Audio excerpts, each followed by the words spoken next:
Hey guys, so this video we're going to talk about complement activation, and in this video we're talking about the classical form of complement activation. So complement is a set of serum proteins. They're already made, they're already floating around in your blood, and they're part of our innate immune defenses.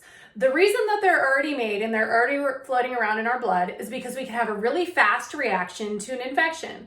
If a microbe came in and we had to wait for a transcription factor to go into our nucleus, to make some mRNA, to make a protein, to modify that protein, to ship it out to our serum, it would take a really, really long time. These ones are already made. They're just not doing anything, just floating around in your body, waiting for a microbe to come in. So again, there are 3 different ways to complement or to activate complement, and we're talking about the classical pathway right now. So in the classical pathway of complement activation, a microbe comes into your body. And the microbe is covered with pathogen-associated molecular patterns or microbe-associated molecular patterns. You'll see it both ways. They mean the same thing. But PAMPs or MAMPs. So these PAMPs or MAMPs are things that are common to microbes.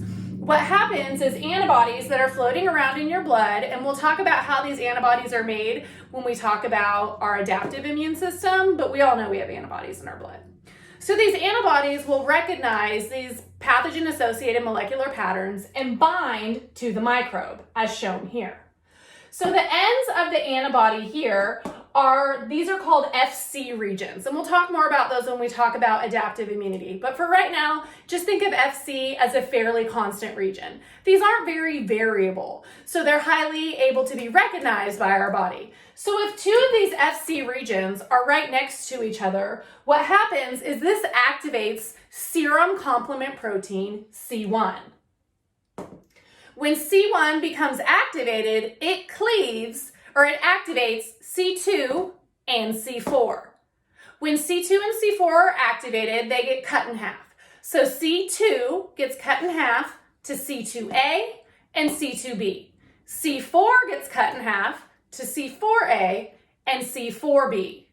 Then what happens is C2A and C4A combine together to activate C3.